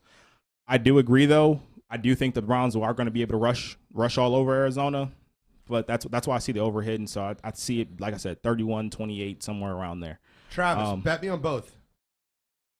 And you said take the over on it. Bet me on both. And I like the under in the Cowboys at Patriots game. If the Patriots have any shot of winning that game, they have to hold the Cowboys offense under 30 points. And Bill Belichick is known for throwing some gems out there. So I think Bill's going to find a way to at least slow down that Cowboys offense. I think the Cowboys still win. Might even pick them in my survival pool this week, but I'm going with the under in that game. And then this one, I don't love. There's nothing about it that just screams it should happen, but it's an emotional game. I like the Raiders plus 3.5 at the Broncos. John Gruden just got let go. I understand, all that happened, but this Raiders team, I feel like they're going to play inspired. They want to win in spite of John Gruden being there and gone away from them. And I feel like this is their game to come together as a team and win at any means necessary. I think they're going to rally around each other. They're going to go into Denver and steal a game on the road. I like the Raiders plus 3.5. All right. I'm going, well, first off, your Jacksonville pick, love it. I actually think Jacksonville wins that game outright as well. And I do I slightly lean Gene's under pick on the Cleveland game just for the my breakdown of it. I really think Cleveland's going to try to control the game. I mean, you said it yourself too, but I could go either way. I think it's going to be a good football game. My first pick of the week, I'm taking the Chargers plus 3 on the road. I think they win outright. I do think there's going to be a letdown for Baltimore. I think the Chargers are just a better team than the Colts. They have a better defense. They definitely have a better offense. If the Chargers get up like they did, like the Colts did, there's no way the Chargers are going to let Baltimore back in the game like Indy did. So I will take the Chargers plus 3 on the road. My second game, I'm taking the Rams minus 9.5 versus the Giants. No Daniel Jones, no Saquon Barkley, no Kenny Golladay. Rams playing good football. I think they win by a lot. I think that's something like you see the starters not play like the fourth quarter type deal. I think it's mop-up duty for the backups in that game. I think they kill New York. My last game, I'm going to stay with Buffalo. They're playing well. Buffalo minus 5.5 at Tennessee on Monday night. They lost opening weekend, and they haven't come close to losing since. Their offense is just rolling. We all know about Tennessee's struggles on defense. They're not going to be able to just give the ball to Derrick Henry 30 times in that game because they're going to have to throw the ball.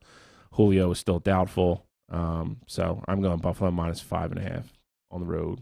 And that's our Pickem segment, boys. We got to give out another award. I got biggest troll of the show. Oh, man. Now, listen, second place is Michael Robert Lafferty. He's in the lead for next year. Michael Robert Lafferty, you deserve an award, so we're going to give you a T-shirt, too. Second place for you, my friend. Thank you. The biggest troll of this show, it's not close. It's Kevin the Troll, Kevin Mooney, Kevin David, Kevin the Troll, whatever you want to call yourself this week. I can beat Diana Taurasi 101 in basketball, Kevin Mooney. Congratulations on biggest troll of the week, of the year. Great job. All right, so we got playoff baseball and then a little Ben Simmons rant, and then you got to be kidding me. No, man. Rant. We don't have enough of those. There's going to be plenty of them. First one of the new year. I love it. Exactly. I start strong. Yes, I love it. By the way, Phoenix is up by 2 in the WNBA finals. I literally just looked at that. Game 5 of the NLDS. The best 2 teams in baseball, statistically. Dodgers, Giants. I got to game 5. I didn't think it would. I can't change where my mind goes. My mind still tells me that the better baseball team is the Dodgers, and I'm not changing that. So I think the Dodgers win tonight. What do you guys say? I agree with you. The thing is and it's funny. The Giants win tomorrow. Sorry, the Giants win the games where they outpitch LA, and the Dodgers have been winning the games where their lineup just goes to work. I feel like in the do or die game, that lineup is going to be juiced, and Urias. You'd think Urias has the upper hand against Webb, but the way the Giants have been pitching, you really just don't know. I thought Scherzer would have had the advantage, and the Giants go out and win a 1-0 game. So I'm rolling with the Dodgers too. I do think they have the better team, and it has gone longer. I think we both agreed on Dodgers in 4, Gene. Is that right? I did. I said Dodgers in 4. Yeah. So, but I think the Dodgers get it done tomorrow night. I'm not going to come off a prediction because I'd rather see the Dodgers win. But Logan Webb has actually been San Fran's best pitcher for the last 2.5 months of the season. He started game 1 for a reason. He's very good. Urias has just been amazing all year. I'm gonna stay with the Dodgers, and I'll tell you this, like why. You've had 2 or 3 balls that like didn't go out at Chavez Ravine. It was like uncharacteristically, like the wind was blowing in, which never happens there. It's stuff like that. Like like everything that's needed to happen. CJ just commented on that. He said the wind in that game was unreal. Dodgers had 8-9 balls over 100 miles an hour. Yeah, didn't go out. You never know what it's going to be like in San Francisco. It's always just a weird climate there anyway. I will take. I think pitching is very even. I'll take the better lineup. That's the decider for me. I'll stick with the Dodgers. I think the Dodgers win. I think the Dodgers win tomorrow night. How heartbreaking would it be for the Giants to have this incredible season, best regular season in baseball? They lose Game 5 at home, first round of the playoffs. I'm all there for it. I'm okay with that, but I'm all here for that. As the Giants fans there, I have. We'll get to the AL side of things, but in this side, I don't really care who wins. I just want to see a good game between the two. But that's heartbreaking for those guys. There's a lot of talk. It won't be for next year, possibly the year after, to kind of avoid the situation where if you come out of the wild card, like you can't play your division winner, which I kind of agree with anyway. Like that's the way it used to be. Yeah, the Dodgers should have went and played either Atlanta or Milwaukee, and the Giants should have played the team with the worst record. There should be the NLCS with 7-game series. I agree.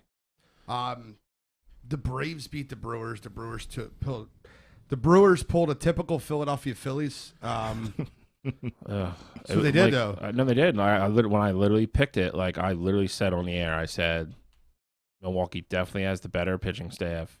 Problem is they literally go through spouts where they cannot score runs, and that's what worried me. I still went with them because of Corbin Burns and Woodruff and all those guys. I'm not surprised. I'm not surprised how that series played out at all. They didn't hit, and I mean you can have great pitching, but I mean Atlanta definitely had a better lineup. Saw a stat. It was something crazy. Like the Brewers in that series were like 0 for 20 or something like that with runners in scoring position. That's bad. Insane. I've watched them and followed them enough during the year to know like they just go through spurts where like they struggle to score 2 runs a game, and they got away with some of them because you had Corbin Burns who had a sub-2 ERA going into August. Like they were just winning games 2-1. Mm-hmm. Like that's just not going to hold up in the playoffs. It's just not. You're facing great team, like the same great team night after night. I mean, guys are going to get dialed in. They're going to hit. It's just not. It's not sustainable. The crazy thing about the other night, Will, I mean, Josh Hader, I mean, debatably, he's been the best reliever in baseball the last 3 or 4 years, and he's the one that gave up the bomb to Freeman. Lefty on lefty, he's quirky. Throws like 3/4 from the side. I mean, and Freddie did what Freddie does, man. Freddie's one of the best hitters in baseball. And go ahead, home run. That was all she wrote. I don't want to stray too far away because I know we're running up against it, but if the Phillies had won the division, do you think they take out the Brewers the way that the Brewers were playing? No. Just be like if they won the, No, it's like 2 teams, the same teams playing each other. No, Braves are better than both of them.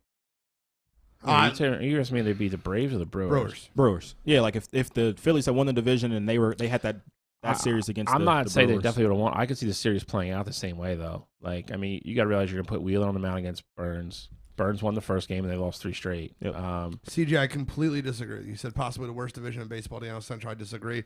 They had the Reds, they had the Cardinals, and they had the Brewers. I don't think it's the worst division in baseball, in my opinion. I mean, the Reds fell apart, and the NL East is the worst division in baseball. The Braves beat the Brewers in a series. Doesn't mean like the division was terrible. No. I mean, you did have the Cubs and the Pirates too, though. You had the Marlins, and then the Nationals. The way they played at the end of the season, they're a double-A team. The Nationals trade their whole team away. Exactly. Minus 7. So it's the same thing. I could see a situation where they win in like 4 or 5 games. Yeah, I'm not saying I don't know if I would. I probably wouldn't bet it. My take on that would be exactly what I just said though. If you're gonna put their lineup against our lineup is a better hitting lineup than their lineup. They dominate pitching wise though. Like outside of Wheeler, Aaron Nola was garbage this year. Kyle Gibson will give you an outing where you'll get 6 innings, but he's probably going to give up 3 or 4. I mean, our hopes would rest on like Ranger Suarez, and I'd be fine with that because he was literally our second best pitcher for the second half of the season. So you got cheaters versus cheaters in the AL. I hope the planes crash. I just don't. Oh well, you got to stop saying shit like that on the air. Cheaters versus cheaters versus cheaters in the AL. The AL should be over. Whoever wins the 2 National League series should play for the World Series. Do you think, just real quick, back to the National League, do you think the winner of Game 5 represents the National League? I think they roll over the Braves no matter who it is. I'm not gonna say it's roll. The only issue you're gonna have is that Los Angeles' rotation is like really like crooked now. Like they're not gonna be able to match up the way they want to match up. You're not gonna get Scherzer more than twice in that series now, which is an advantage for the Braves. No Kershaw. Urias gonna pitch tomorrow, so you possibly only get him once. You just threw Buehler on short rest. It's tough. They're gonna have to have a game. It's not gonna be like a bullpen game, but Scherzer will pitch Game 1. Because Buehler pitched yesterday. Then there's a day off. Technically 4 days. Right. My point is you'll get Scherzer 1-5 and maybe 1-4, maybe 7.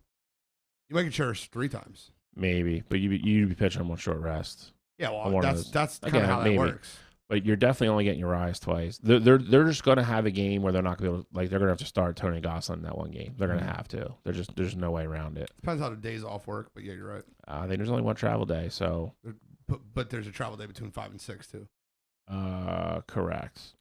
So, listen, Dodgers on paper are just by far the best team in baseball. If they play well, they keep hitting. Again, Max Scherzer's not going to lose another 1-0 game. It's just not going to happen. Yeah. I would expect the Dodgers to win in 5 or 6. I mean, I'm sure we'll make those predictions next week once we have them. But yes, I do think whoever wins tomorrow night, I think, goes to the World Series. Give me a World Series prediction right now. I'll go Dodgers. Oh my God. I hate Houston so much. I'm going Dodgers, Astros. There's no doubt in my mind. I think Dodgers. The Astros just have a better, more consistent lineup. I'll take the Astros. You can hate Houston all you want. Boston did the same shit. I hate Boston more than Houston. That's fine. Houston started it though. Same manager. I was going to say Alex Cora started it. But I would go Dodgers, Red Sox. For you guys, ALCS, over under 15 trash can bangs per game. 15. Over. But yeah, I mean, I think say what you want about Alex Cora. I didn't think they were going to win that Rays series, like we said on the show, but find a way to win. But a month ago, you predicted the Red Sox to be in the ALCS. I did, but I didn't forget that. I solid work out of you. I did, but you had Red Sox versus Rays. No, sorry, you had Red Sox versus Astros. You had this exact combo. I was gonna say I didn't think I had the Rays, but no, you didn't. Yeah, I don't know. The way that Boston played down the stretch definitely gave you some cause for pause, but in this matchup, I think it's same thing with the Giants series. You got the Astros have the better team, I feel like, but I feel like Boston's going to find a way to get Boston's going to find a way to get this done. Guys, I have a special for you guys. I love you guys. You guys are my friends, my family. Listeners, you guys are my friends, my family. Thank you so much. We got basically a little video message for the show. Mike, roll it. Hey, Gene. Hey, Cottrell. Hey, Shelly. Hey, this is Brandon Graham, and I just wanted to shout you guys out on your 1-year anniversary for Wire2Wire Sports Podcast. I'm telling you, you guys are doing a great job. Just wanted to send some love you guys' way and let you know that keep on doing it. Keep on doing that great job, and hopefully the Eagles get it turned around so that y'all can continue to keep on saying the great things on your show about the team.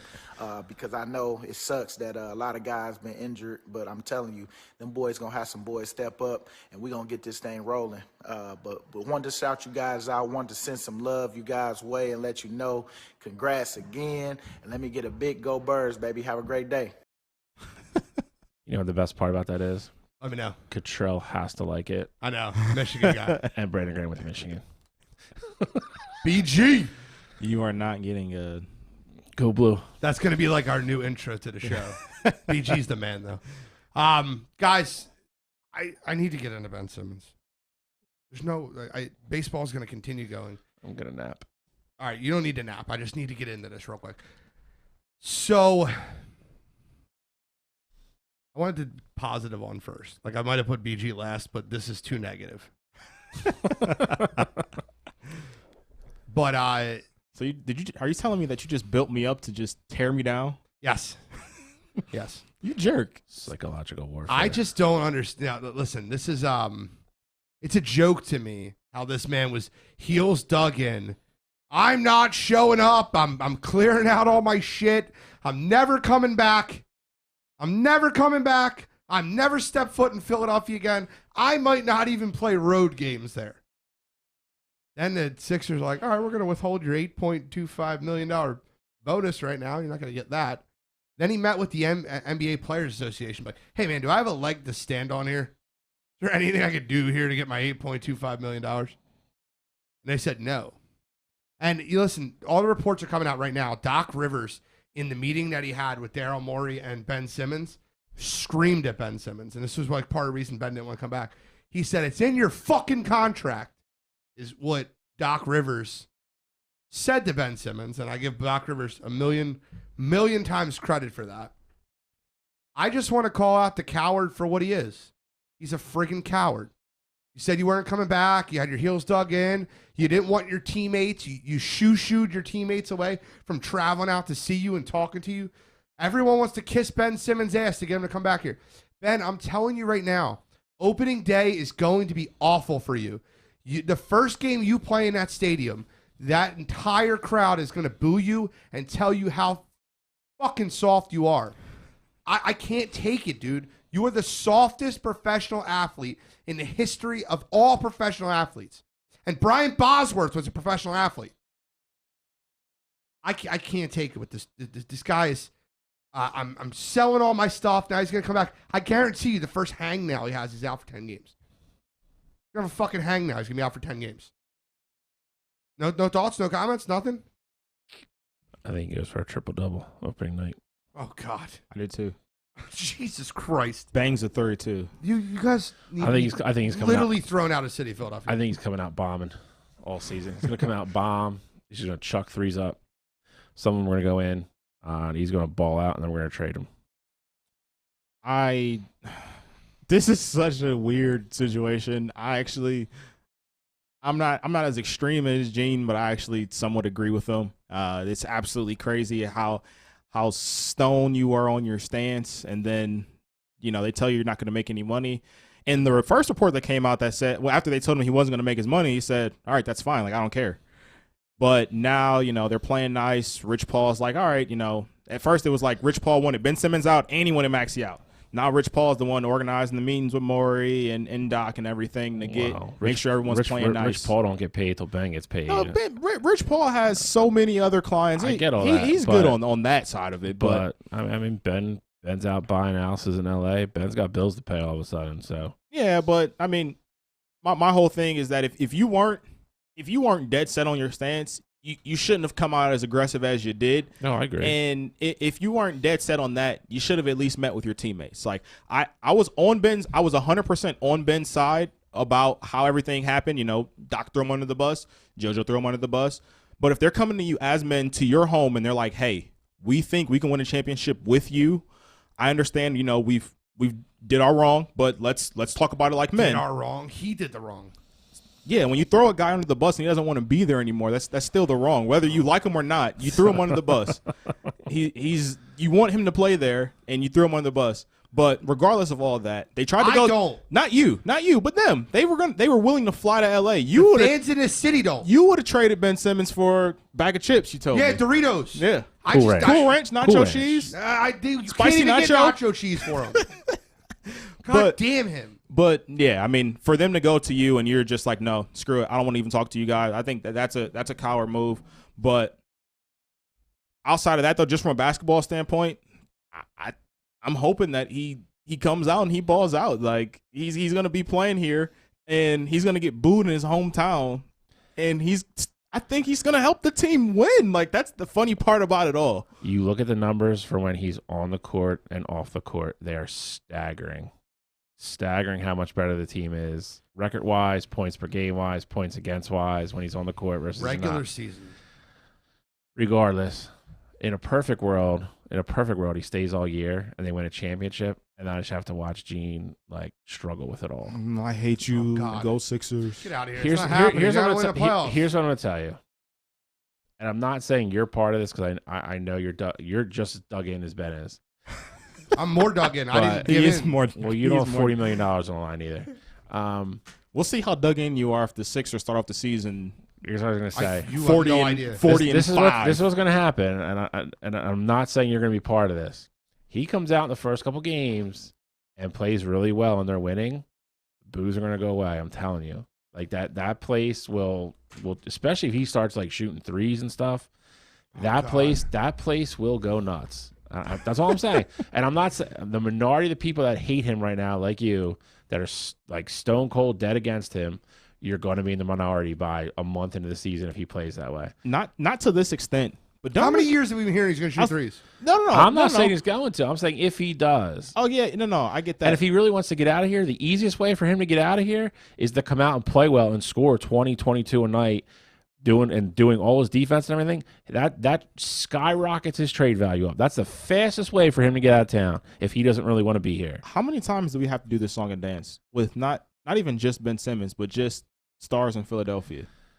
Like, it's the same thing every single time. No, because no other star athlete, like Brandon Graham, you know what's funny thing? Brandon Graham, guy was just on that video. They asked him about that on WIP. You know what his response was? What's that? He's like, when I first got here, they booed the shit out of me too. He's like, I'm going to be honest with you. I didn't want to be there at first too. But you know what? I looked in the mirror and said, I'm not playing to my capabilities. And I worked my ass off to get better. And now they embrace me. I would never want to play for another city outside of Philadelphia. That's what athletes that have balls do. But they don't go, oh, well, they don't really like me. I mean, so I can't play. That's kind of fucking sissy, man. It's kind of what Carson Wentz did. No, it's not. I knew that's where you were going with this, and it's not. It's not. No, not to the extent of Ben. Not to the extent at all. I'll tell you why. Because the media has nothing to do with this thing with Ben. This is strictly self-inflicted from the Sixers, 100%, and Ben. The media 100%. has nothing to do with this with the Ben Simmons thing.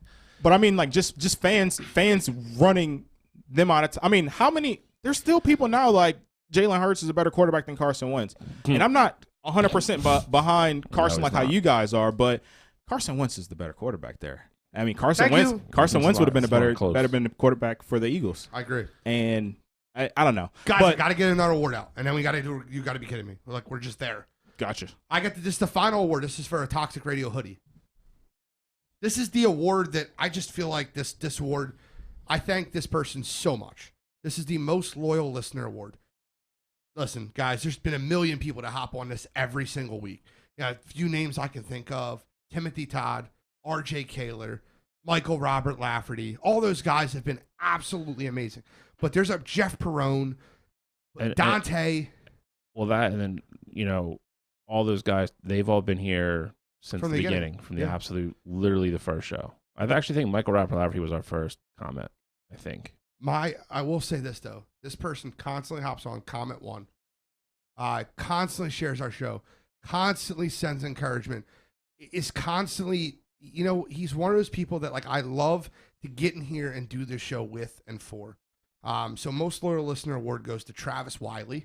You get a Toxic Radio hoodie, and JD as well as Katie, the whole Wiley family. JD is watching. I just got a picture. I really just wanted to shout out Travis and Katie and JD and the Wiley family. So thank you guys so much for most loyal listener of the year. Let's get into You Gotta Be Kidding Me and wrap it up for the 1 year anniversary before Mike and Jamie beat the shit out of us. That's not gonna happen. But let's go and wrap it up. Cottrell. So my You Gotta Be Kidding Me this week: NFL kickers not named Justin Tucker.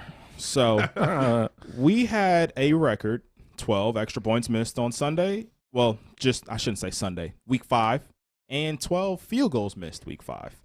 And those were highlighted by Mason Crosby and Rodrigo Blankenship. Both those guys had chances to win the game, and they just completely blew it. Rodrigo he blew the whole. If you watch Monday night, he's single-handedly the reason why the Colts didn't win that game. Carson Wentz drove down the field.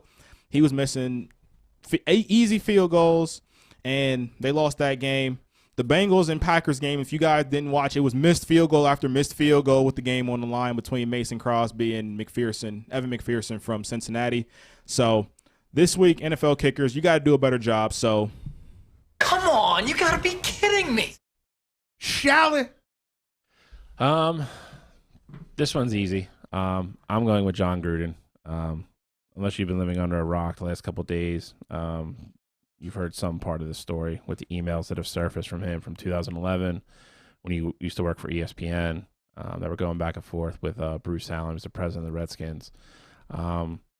Said some very derogatory, hateful stuff. I've always been a fan of John Gruden, obviously, because he started his coaching career here. He used to be the special teams coach for the Eagles before he went out and became a head coach and was offensive coordinator, then head coach. The part about this I don't like is I don't want to say he's dismissive about it, but he just doesn't want to talk about it like it didn't happen. One thing I can tell you, and I'm a big proponent of this in life and in general, whatever comes out of your mouth, you are responsible for. You have to stand behind your words. And I don't care if it was an email, if it was a phone call, a text message, whatever it may be. Those were your true feelings at the time. You meant those things when you sent those emails. That's truly how you felt. You called Commissioner Goodell, a homophobic slur numerous times. You made a racist comment about DeMaurice Smith, who's the head of the NFLPA union. This just goes to show. I mean, we've touched on it lightly on the show before, but with things of race and gender and your sexual orientation, we still have so far to go. We've made strides. Don't get me wrong, but we still have miles to go. We really do. John Gruden's career is over. He will never coach again. He will never be associated with the NFL in any kind of form, and he shouldn't be. He's a great coach. This kind of falls almost back into like who I talked about last week with Urban Meyer. On the sidelines, on the field, very good coach. But it's come out that he's not the best human being. For the people that are bitching about being a cancel culture, so forth and so on, I don't want to hear that. I just don't. There's no room for it. You can't say those things and mean it. And you said those things because you thought they were never coming to light. You never thought this was going to happen. I don't want to hear that he's not racist. You can't say those things if you're not racist. A non-racist person doesn't have those thoughts. Doesn't compare a black man's lips to Michelin tires. Nobody does that. I don't care how much you hate Roger Goodell. You just that is one of the worst words you can say in the gay community. It's unacceptable. He got what he got. He got what he deserved. I saw Derek Carr just tweeted a picture of him, and it said, "I love the man. I hate the sin." And that's, I think, probably a very accurate place to where a lot of people are right now. But for this week, for sure, for me, it's John Gruden. Come on, you gotta be kidding me. So mine's just going to be not nearly as serious as his. Mine's Ben Simmons. And it's Ben Simmons again for going back on his word. I'm not coming back to Philadelphia. I'm dug in my ground. Yeah, and as soon as that $8.25 million came off your paycheck, you showed up. You showed up, didn't call any of your teammates. You just showed up to take your COVID test in Philadelphia. Doc Rivers said he found out the news from Woj and to ask him the news because Ben Simmons didn't call anybody in the Sixers organization. He just showed up to take his COVID test. Ben Simmons, you are literally a rat piece of shit, and I just want to say that out loud. So for this week, you got to be kidding me is Ben Simmons. Come on, you gotta be kidding me. Is it safe to assume that for our 2-year anniversary, we won't be getting a video from Ben Simmons? No, it's very safe to assume. Right. I wouldn't play it. He'd probably miss it. Ben Simmons was scheduled to take his COVID shot. He missed it. All right, so for that, it's been 1 year, guys. I've had such a phenomenal time with you, and I appreciate everybody listening on the show. We've had a ton of live listeners, ton of comments tonight. Any final thoughts? Yes, I have final thoughts right here. Uh-oh. So, Bleacher Report just gave out their early frontrunner awards. MVP, Josh Allen. Offensive Rookie of the Year, Mac Jones. Defensive Rookie of the Year, Micah Parsons. Offensive Player of the Year, Derrick Henry. Defensive Player of the Year, Myles Garrett. Comeback Player of the Year, Dak Prescott. And Coach of the Year, Cliff Kingsbury. That would be a bad day for you if that happens.